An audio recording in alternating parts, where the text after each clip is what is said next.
యేసు ప్రభువారి శ్రేష్టమైన ఘనమైన నామములో శుభములు తెలియజేస్తా ఉంటున్న 3 సంవత్సరాల సంపూర్ణ బైబిల్ పర్యటనకి ఆహ్వానిస్తా ఉంటున్న తిమోతికి రాసిన మొదటి పత్రిక 2వ అధ్యాయం. ఈ అధ్యాయంలో అపోస్తలుడైన పౌలు ప్రాముఖ్యంగా ప్రార్థన గురించి ఆయన మాట్లాడుతూ ఉంటున్నాడు. ఆయన మొదటి వచనంలో అంటున్నాడు, కాబట్టి సహోదరులారా, నేను మిమ్మల్ని బ్రతిమాలుకొనుచున్నాను అంటాడు. కాబట్టి అనంటే ఫస్ట్ ఆఫ్ ఆల్, మొదటిగా అని అంటున్నాడు. అంటే మిగిలిన వాటిలన్నిటికంటే ఇది చాలా మొదటి ప్రాధాన్యతతో చేయవలసిన పని అని చెప్తూ ఆయన ప్రార్థన గురించి మాట్లాడుతూ ఉంటున్నాడు. ఏ సందర్భంలో ఈ వచనం రాస్తూ ఉంటున్నాడంటే, మొదటి అధ్యాయం అంతా మనం చూసినట్లయితే ఈ అబద్ధ ప్రవక్తల అబద్ధ బోధల్ని తిమోతిని అడ్డగించమని చెప్తా ఉంటున్నాడు. మంచి పోరాడు, అది పోరాటమే, అయినా పోరాడు. ఎందుకంటే వాళ్ళకి ఆ అబద్ధ బోధలకి విరోధంగా నువ్వు పోరాడు. అయితే ఆ అబద్ధ ప్రవక్తల్ని నువ్వేం ద్వేషించిన అవసరం లేదు. వారి పక్షంగా ప్రేమ ఉండాలి, వారి పక్షంగా కూడా ప్రార్థన చేయాలి, వారిని కూడా తిరిగి స్వచ్ఛమైన సువార్తలోనికి నడిపించగలిగి ఉండాలి. కనుక మన పోరాటం ఎప్పుడు కూడా ఒక అబద్ధ ప్రవక్తతో కాదు, కానీ ఆయన చెప్తున్న అబద్ధపు మాటలతో. ఆ వ్యక్తిని మాత్రం ప్రేమించాలి. అయితే సిద్ధాంతం దగ్గరికి వచ్చేటప్పటికి ఖచ్చితంగా దేవుని యొక్క వాక్యానుసారమైన సిద్ధాంతం కొరకు పోరాడే వారిగా ఉండాలి. ఇక్కడ ప్రార్థన గురించి 4 కోణాల నుంచి రాస్తా ఉంటున్నాడు. ఒకటి, మన మనవులు అంటున్నాడు. దేవుడి దగ్గరికి మనం ప్రార్థనలో వచ్చినప్పుడు ఆజ్ఞలేమి ఇవ్వలేము. దేవుడి దగ్గరికి వచ్చినప్పుడు నువ్వు ఇది చేయాల్సిందే అని మనము ఆయన మీద ఏం చట్టం విధించలేము. మనం ఆయన దగ్గరికి వచ్చిన ప్రతిసారి మనము మనవులు తీసుకొని వస్తాం, రిక్వెస్ట్గానే వస్తాం. కనుక దేవుని దగ్గరికి వచ్చినప్పుడు మన ప్రార్థనలో ఎప్పుడు కూడా ఎంత ఆత్మతో నింపబడినా, ఎంత భక్తిలో పెరిగిపోయినా, ఎంత ఉద్రేకం ఉన్నా కానీ, ఎంత బాధ, ఎంత రోషం ఉన్నా కానీ, దేవుని దగ్గరికి వచ్చేటప్పటికి మనం రిక్వెస్ట్ చేసుకోవాల్సిందే, మనం బ్రతిమాలుకోవాల్సిందే. మనం చాలా జాగ్రత్తగా ఆయనతో మాట్లాడే వారిగా ఉండాలి. లేకపోతే మన జీవితాల్లో అసలు దేవుడెవరో మనం మర్చిపోతున్నాము. అక్కడే ప్రార్థన యొక్క విలువని మనం పోగొట్టుకుంటా ఉంటున్నాం. కనుక దేవునితో మనం బాగుండాలి అని అంటే ఆయన దగ్గరికి మనం ఆయన కృప మీద ఆధారపడి వెళ్ళాలి తప్ప వేరే మార్గమే లేదు. రెండవది, ప్రార్థనలు అంటే దేవుని హృదయాన్ని అర్థం చేసుకుంటూ మనం పరిశుద్ధాత్మ దేవుని శక్తిని బట్టి మనము మన మనవులన్నీ ఆయన ముందు పెట్టడం. ఆ తర్వాత విజ్ఞాపనలు, ఇంటర్సెషన్ అంటే అక్కరికి దేవునికి మధ్యలో నిలబడ్డము, అక్కరిని దేవుడి దగ్గరికి తీసుకొని రావడము, మధ్యవర్తిగా అక్కరిని దేవుణ్ణి ఐక్యపరచడం, దేవుడిని అక్కరి దగ్గరికి, అక్కరిని దేవుడి దగ్గరికి తీసుకొని వచ్చే ఈ అద్భుతమైన పరిచర్యని ప్రభు మనకి ఇస్తూ ఉంటున్నాడు. చివరిగా కృతజ్ఞతాస్తుతులు అని చెప్తా ఉంటాడు. దేవుని చిత్తము అని తెస్సలోనికలు రాసిన పత్రికలో ఆయన చెప్తున్న మాట, ఎల్లప్పుడూ ఆనందించడి, ఎడతెక్కకుండా ప్రార్థన చేయడి, ప్రతి విషయంలో కృతజ్ఞతాస్తుతులు చెల్లించడి, ఇదే మీ విషయమై దేవుని చిత్తము అని చెప్తున్నాడు. ఇంకో మాటలో, మనము దేవుని చిత్తము చేయడము అని అంటే దాంట్లో ప్రార్థన అనేది ఖచ్చితంగా ఉంటుంది. మనం ప్రార్థనా పరులం కాకుండా దేవుని చిత్తంలోనికి ఎన్నడూ రాలేము. కేవలం ప్రార్థనా పరులు అని అంటే గతంలో చేసిన ప్రార్థన కాదు, కానీ ప్రస్తుతం చేస్తున్న ప్రార్థనా పరులుగా నిత్యము ప్రార్థనలో నాటబడి ఉండడమే మనం దేవుని చిత్తంలో ఉంటున్నాము అనే దానికి రుజువు. ఏదో ఒక తీర్మానం తీసేసుకొని జీవించడం దేవుని చిత్తం అవ్వదు, కానీ నిత్యము ప్రార్థన వైఖరిలో బ్రతకడము దేవుని చిత్తము. 2వ వచనంలో అంటున్నాడు, ఎవరి కోసం ఈ ప్రార్థనలు, ఈ యాచనలు, ఈ కృతజ్ఞతాస్తుతులు అని అంటే ఆయన అంటున్నాడు, రాజుల కొరకు, అంతేకాకుండా అధికారుల కొరకు. ఎప్పుడైతే రాజుల కొరకు, అధికారుల కొరకు మనం ప్రార్థన చేస్తామో అప్పుడు మనం సుఖంగా బ్రతకొచ్చు. అంటే ప్రభు ప్రార్థన వినేవాడుగా ఉంటున్నాడు. ఇక్కడ ప్రార్థన అంటే ఏదో మానసికమైన వ్యాయామంగా చేయమని చెప్పట్లేదు, కానీ ఇది సజీవమైన కార్యం. మనం సజీవుడైన దేవునితో మనం మాట్లాడుతూ ఉంటున్నాం కాబట్టి ఆ దేవుడు ఈ పరిస్థితిలో జోక్యం చేసుకుంటాడు. రాజుల ఏట అధికారంలో ఉంటున్న వారి పక్షంగా ప్రార్థన చేయడం మన బాధ్యత. అప్పుడే మనం నెమ్మదిగా ఉండగలము. ఎందుకంటే వాళ్ళ పక్షంగా ప్రభు నిజంగా తన కార్యాన్ని జరిగిస్తూ వచ్చినప్పుడు దేశానికి క్షేమం, మనకి నెమ్మది ఉంటుంది. అంతేకాకుండా ఆయన అంటున్నాడు, అందరూ అంతటా రక్షించబడ్డము దేవుని యొక్క చిత్తం. కనుక ఒకళ్ళు నాశనం కొరకే పుట్టారు అని అనుకోవడం తప్పు.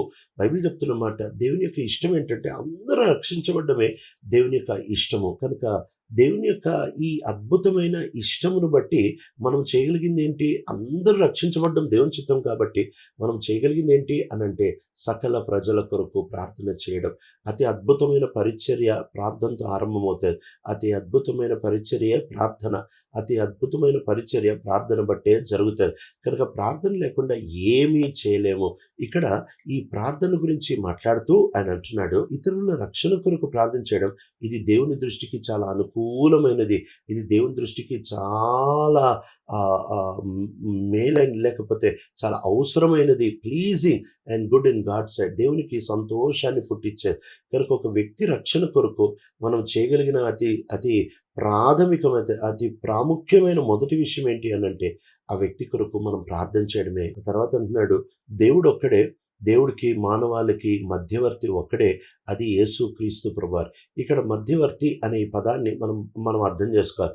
సహజంగా ఈ లోకంలో మనం మధ్యవర్తి అనే పదాన్ని వాడినప్పుడు రెండు గుంపుల ప్రజలను లేక రెండు గుంపుల వారిని, టూ పార్టీస్కి మధ్యలో ఒక మధ్యవర్తి ఉంటాడు. ఈయన ఏం చేస్తాడంటే ఇద్దరు వైపులు ఒక ఒప్పందాన్ని తీసుకొని రావడానికి ఆయన ఇద్దరిని అవసరమైతే పెంచి లేక తగ్గించి వాళ్ళను ఒప్పించి ఒక ఒక మధ్య స్థితికి తీసుకొని రావడానికి ప్రయత్నం చేస్తాడు. అయితే యేసుక్రీస్తు ప్రభువారు మధ్యవర్తిగా ఉన్నాడు అనంటే ఆయన మధ్యవర్తి అనే దానికంటే ఇంటర్మీడియటరీ అంటే దేవుని యొక్క మట్టాన్ని ఏం తక్కువ చేయలేదు, దేవుడిని ఎక్కడ తగ్గించలేదు, దేవుణ్ణి ఎక్కడ ఈ యొక్క ఒప్పందానికి కుదుర్చడానికి దేవుని యొక్క అంతస్తుని ఏమాత్రం తగ్గించలేదు. కానీ దేవుని అంతస్తు దేవుని అంతస్తులాగే ఉంది. అయితే మానవుని అంతస్తుని ఆయన పెంచుతా వచ్చాడు.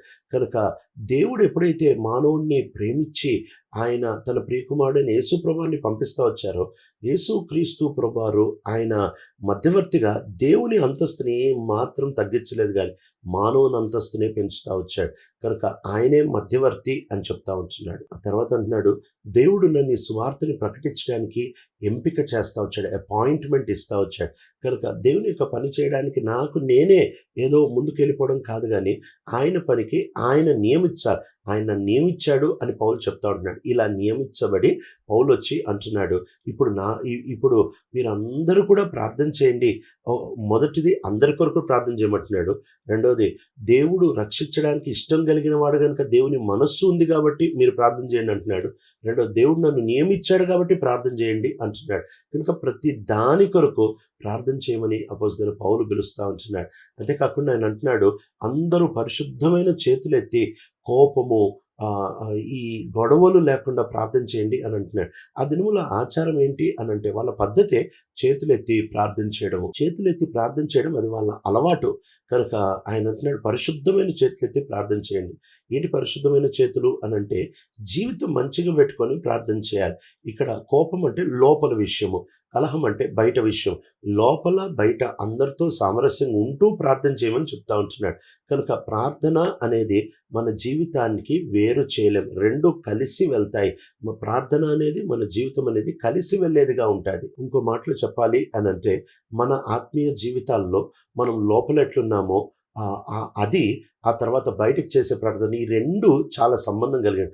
లోపల బాగలేకుండా జీవితం మొండిగా ఇట్లానే పాడైపోయినట్టే పెట్టుకుంటాను అనుకుంటూ మనం సరిగ్గా ఎన్నడూ ప్రార్థన చేయలేము. 9వ వచనం నుంచి ఆయన సంఘంలో ఉంటున్న పద్ధతి గురించి, సంఘం యొక్క క్షేమం కొరకు మాట్లాడుతూ స్త్రీలు మర్యాద కలిగిన బట్టలు వేసుకోవాలి అని చెప్తున్నాడు. ఎందుకంటే స్త్రీలు యేసుప్రభు నమ్ముకున్న తర్వాత సాక్షార్థమే మంచి బట్టలు వేసుకోవాలి. అంతేకాకుండా దేవుని సన్నిధికి వచ్చినప్పుడు ప్రాముఖ్యంగా వాళ్ళు ఇతరులకి అభ్యంతర కారణంగా ఉండకుండడానికి వాళ్ళు అసభ్యకరమైన బట్టలు వేసుకోకూడదు అని చెప్తా ఉంటున్నాడు. అంతేకాకుండా ఆయన ఇక్కడ ఒక చాలా ప్రాముఖ్యమైన కారణం ఇస్తున్నాడు, ఎందుకు వాళ్ళు అసభ్యకరంగా లేకపోతే ఎక్కువ ఆడంబరంతో రాకూడదు అని. ఇక్కడ కేవలము ఒక ఆజ్ఞలాగా మీరు ఇదంతా వేసుకోకూడదు అని కఠినంగా ఒక ఆజ్ఞలాగా మాత్రం ఇవ్వట్లేదు, కానీ ఆజ్ఞ కంటే ఎక్కువ అద్భుతమైన ఒక కారణాన్ని, ఆత్మీయ కారణాన్ని ఇస్తూ ఉంటున్నాడు. ఏంటి ఆత్మీయ కారణము అని అంటే ఆయన అంటున్నాడు, స్త్రీలు మీరు యేసుప్రభు నమ్ముకున్న తర్వాత మీ లోపల ఒక చక్కటి స్వభావాన్ని ఆయన ఇస్తా వచ్చాడు. మీ లోపల ఆయన దేవునికి భయపడే ఆ స్వభావాన్ని, మంచి క్రియలు చేసే ఆ స్వభావాన్ని ఆయన మీ లోపల పెట్టాడు. ఇంత చక్కటి ఆంతర్యంలో అలంకరణ కలిగి ఉంటున్న మీకు బయట అలంకరణ ఇంకెందుకు అని అంటున్నాడు. అంటే సువార్త మన లోపల స్వభావంలో మార్పు తీసుకొని రావాలి. ఈ లోపల ఎప్పుడైతే మనం మారుతామో, ఈ లోపల ఎప్పుడైతే మంచి అనుభూతిలోనికి వస్తామో, మంచి స్వభావం కలిగిన వారంగా ఉంటామో, అప్పుడు లోపలే ఇంత చక్కటి అలంకరణ ఉన్న తర్వాత ఇంక బయట అలంకరణ ఎందుకు అని అంటున్నాడు. 11వ వచనం నుంచి స్త్రీ మౌనంగా ఉండడం మేలు అంటున్నాడు. మౌనంగా ఉండడం అంటే ఇంక ప్రార్థన చేయకూడదు, ప్రవచనం చేయకూడదు అనేది కాదు. కానీ మౌనంగా ఉండడము అని అంటే ఈయన మాట్లాడుతున్న సందర్భం ఏంటంటే బోధించడము, పురుషుని మీద యజమానత్వము చెలాయించడం, ఈ రెండు సంఘంలో నడవదు అని చెప్తా ఉంటున్నాడు. ఎందుకు అనంటే ఆయన సృష్టి ఆరంభం నుంచి రెండు కారణాలు తీసుకుంటా ఉంటున్నాడు. మొదటి కారణం ఏంటి అనంటే దేవుడు మానవుడు లేక పురుషుడు కొరకు స్త్రీని తయారు చేస్తా వచ్చాడు. స్త్రీకి పురుషుడు శిరస్సుగా దేవుడు తయారు చేసి పెట్టాడు. కాబట్టి ఆయన అంటున్న మాట ఏంటంటే నువ్వు ఏమాత్రము కూడా ఒక పురుషుడి మీద యజమానత్వం చేయడానికి వీలేదు. ఇది సృష్టి క్రమమే కాదు. రెండవది పాపం అనేది స్త్రీ నుంచే ప్రవేశిస్తూ వచ్చింది. కాబట్టి అంటే స్త్రీ పూర్తిగా మోసపోతా వచ్చింది. వాక్యంపై అవగాహన లేక, వాక్యంపై విశ్వాసం లేక ఆమె పాపం చేస్తూ వచ్చింది. ఆదాము తాను తప్పిపోతూ ఉంచినప్పుడు వాక్యం మీద అవగాహన ఉన్నప్పటికీ దాన్ని అనుసరించక ఆయన తప్పిపోతూ వచ్చాడు. కానీ స్త్రీకి వాక్యం మీద అవగాహన లేక పూర్తిగా మోసపోయి ఆమె పాపం చేస్తూ వచ్చింది అని చెప్తా ఉంటున్నాడు. అందుకనే స్త్రీ యజమానత్వం విషయంలో, ఆ తర్వాత పురుషునికి సలహాలు ఇచ్చి పురుషునికి బోధ చేసే విషయంలో మౌనంగా ఉండాలి అని చెప్తున్నాడు. అయితే చివరిలో ఆయన ఒక మాట చెప్తా ఉంటున్నాడు ఏంటంటే స్త్రీ ప్రసూతి వలన ఆమె రక్షించబడుతుంది అంటే రక్షణకి రెండు మార్గాలు. ఒకటి యేసు ప్రభువు నమ్ముకోవడం, రెండోది పిల్లల్ని పుట్టించడం అనేది కాదు. ఆయన చెప్తున్న మాట ఏంటంటే ఇప్పుడు ఈమె మీద ఒక నింద ఉంది.